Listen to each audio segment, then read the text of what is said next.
Hi all.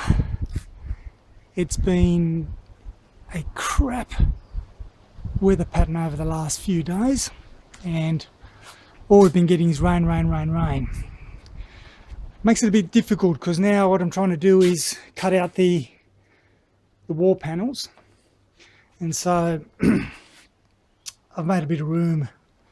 Had to put a lot of the rangy stuff into the car itself, make a lot of room there. So I've got the table set up, and what I'll do now is for each piece I'll actually I've got the ply here. So basically this is 2440 by 1200 by 3mm thick, and it's a nice finish ply. And so what I'll do is I'll make use of the original material as a template, as I mentioned in previous videos, and draw around it, also marking the original locations for the prop rivets and cutting them out. So I intend to do that over this week. So now that I've got the garage, it's gonna help. So the ply is on the table, and I've got my first piece. This is actually quite a bit of a delicate piece because it's so thin. We've got this piece of timber that's kind of partially holding it, but you can see over there it's actually starting to break apart. So I'm going to have to make sure I try to do this as accurate as possible. I've also got a lip above here because I know that when I originally took this off, this was actually short by 5 to 10 mil. So I'm going to give it a little bit more beef up here. And now it's just a matter of tracing it along with a marker. And yeah, I might actually have to remove this piece here, I think. See if I can do that. It's all nailed in, so makes it a bit tricky.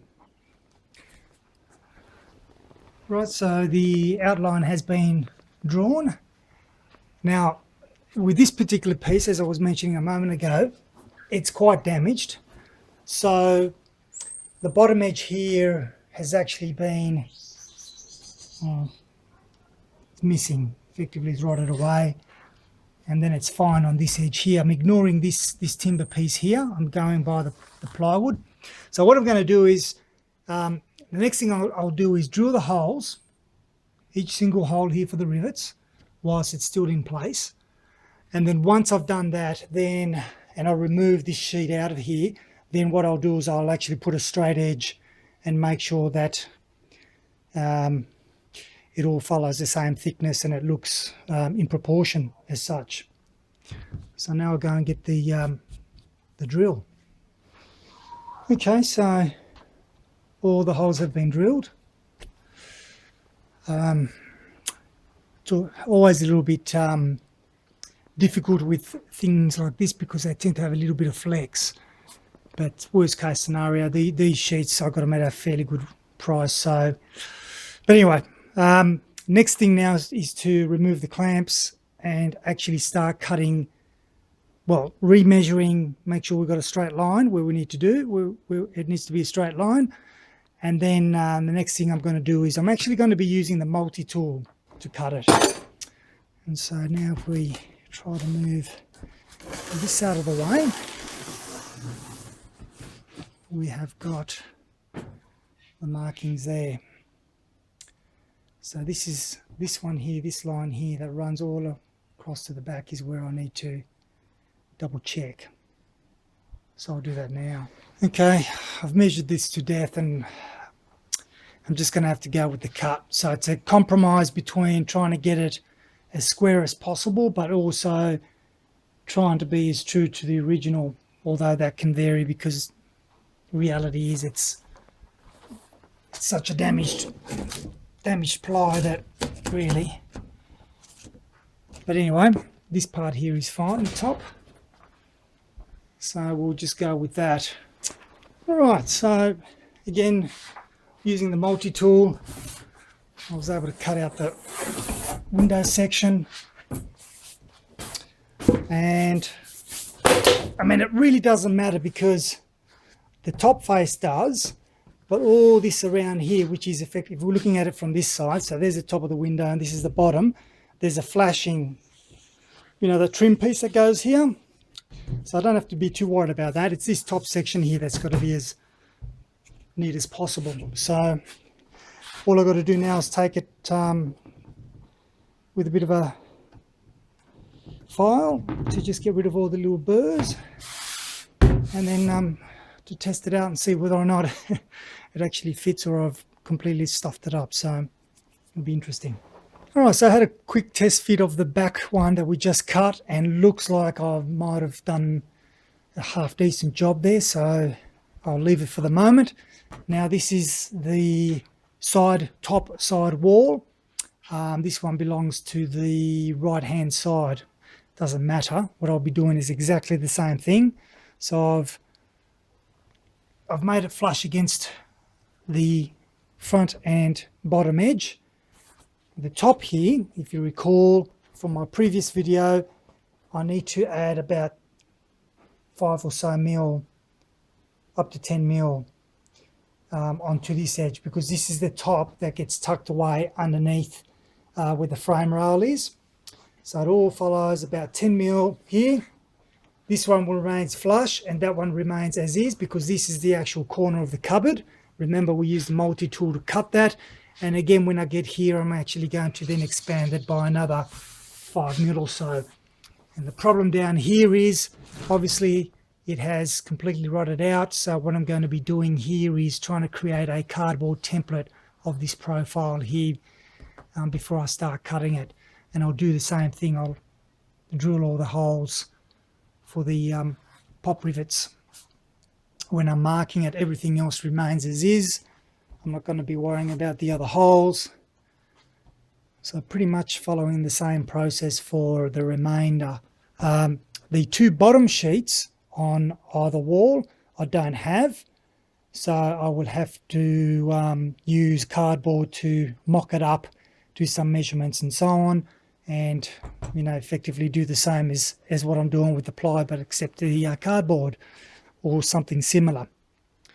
So there's where it's at. So what I'll do is I'll cut them all out, as I said, and then the next step will be to start installing them. All right, so this is an example of the new sheet. I've just got it held in there, but if I tighten it, that up here will be sitting inside. As over here, and you can see I've just tucked that in there. Okay. Over here in the window, it sits how it should be. All along here, where it's kind of matching it is matching the pop rivet holes, as you can see in here, I think, if you can see that. So the only thing I have, in thinking about how I'm going to put this, the only thing I can think of is I'm also going to put some pop rivets on the top here of the frames, where the frames come down. And the reason for that is because of this flexing here that will happen.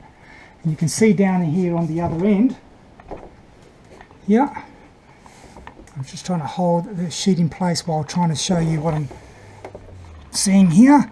You can see how that's basically, there's nothing holding this end here. You can see there's no framing. So this end here, I'm going to have to think about how I can secure that. I might put a piece of timber or something like that, glue that out, so that might sit on it. So it basically sits in front of it. So I'll have to think about different ways of securing that. But aside from that, it's not a bad initial fit. So it's going to look all right.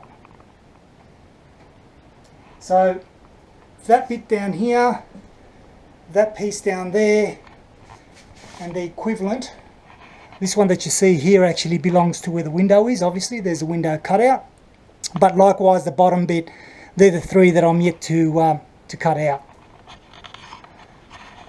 And there's the piece that goes to the window in the back. So I'm hoping that over the next 2 to 3 days this back section will be done and I can start painting the undercoat. Right, so what I'm doing, I'm in the process of adding these timber strips. So you can see it's not actually very thick, just a bit wide. And so the idea is to put them on this edge here. So when I've got the ply on, the ply actually sits against that, and I'm able to then screw that into place. So I have to do it on this corner because I've got no frame. So effectively this timber becomes the frame, and I'm having to do the same for here as well. So I'm measuring it, cutting it, and then screwing and gluing them to the back so that, as I said, the ply's got something to sit on. Well, this is disappointing. So this is a brand new sheet that I recently purchased and cut out, obviously. But look at this. It's already starting to delaminate.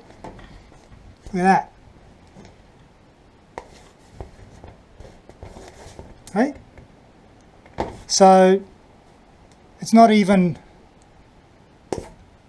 you know, a day old, and it's already cracking like that. Unbelievable. Now this side here, this side looks like it's pretty good. Doesn't seem to be any cracks on either side, as far as I could tell. So it goes to show you how, I mean, we were really careful about selecting the right ply, but clearly I'm going to have to go back to the shops and say that's not good enough and get another sheet. So now I'm going to have to go back and cut another piece again, and this is why you don't throw the old stuff away just yet. This is the window portion. That seems pretty good. So that might be okay to keep, but I mean, imagine if I already put that one up and then I had to face that. That's just ridiculous. So be very wary. All right. So what I've done is I've coated the back end with a timber varnish to give it a little bit more protection from the elements, especially if there's humidity coming through. I've already positioned it once and I know that it fits. So now what I have to do is try to juggle this.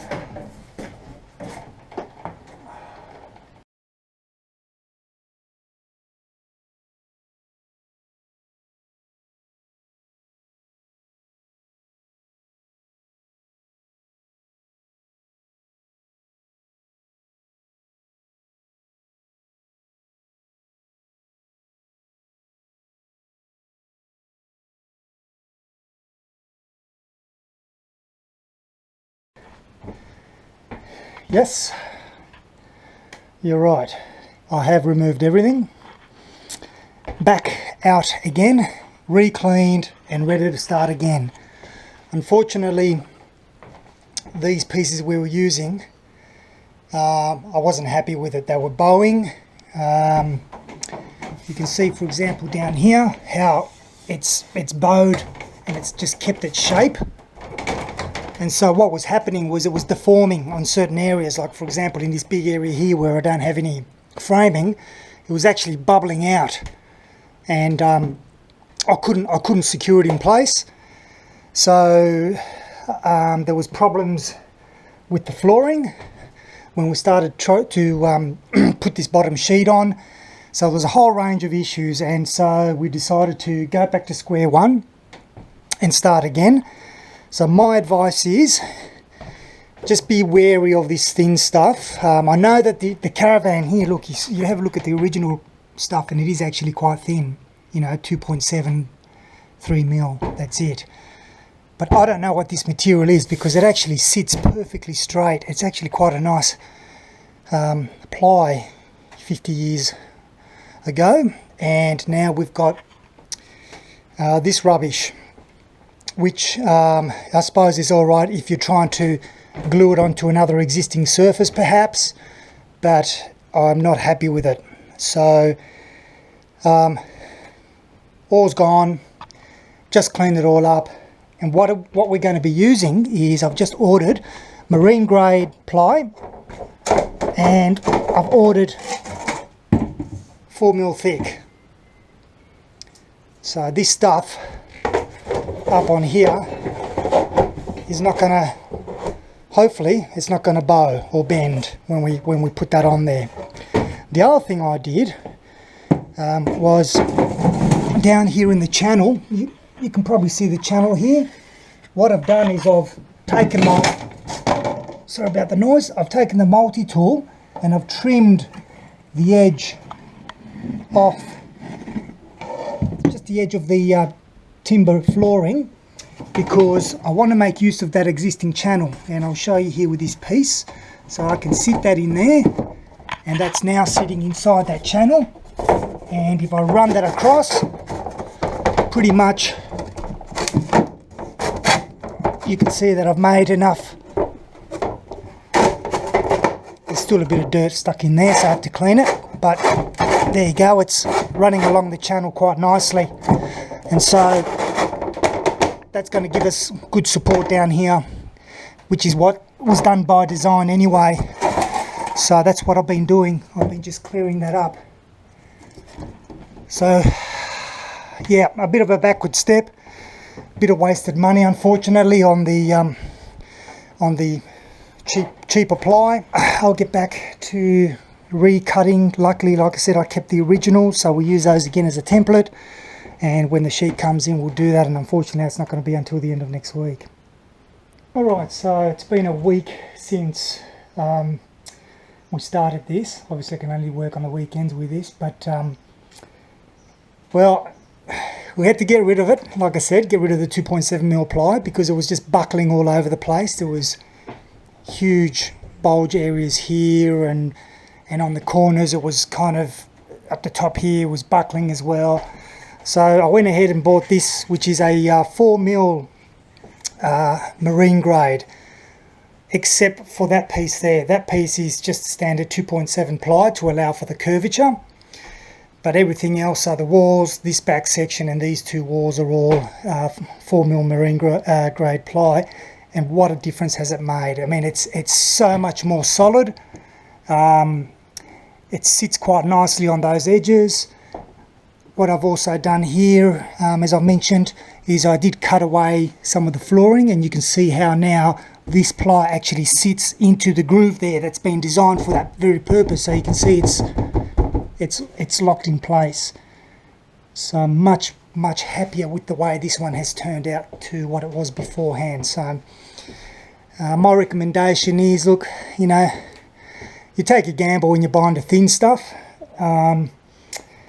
but you know, I'm actually you know, it's $100 that I've wasted, unfortunately. So I'm kind of regretting not getting this to start with, but now that I've got it and it's in place, you can see it's looking a hell of a lot better. I've already started kind of putting in a little bit of the no more gaps or gap filler. I will be putting trimming on there anyway, and on the corners here, just to kind of give it a nice trimming. The gaps between the panels here will be filling up, because you can see there's gaps anyway, so we'll be filling that up, and I'm also going to be putting a nice little trim across here, which means that I might have to take these pop rivets out again and reuse them if I put the trimming there. But anyway, I'm just so happy to be at this stage now where we can basically now start looking at painting it. So I'm going to be doing that during the week, and this whole thing is going to change. And once that's done, then the next step is the ceiling. And look at this, I'm still having problems with this back section here, and the reason why I'm having troubles, I think it's because I used the spray on adhesive first, which didn't work, and I think what it's done, it's left a residue on the aluminium, and now the other material doesn't want to stick. So I've done this side. Unfortunately I had to cut that, but I've done this side, and now I've got to do that side.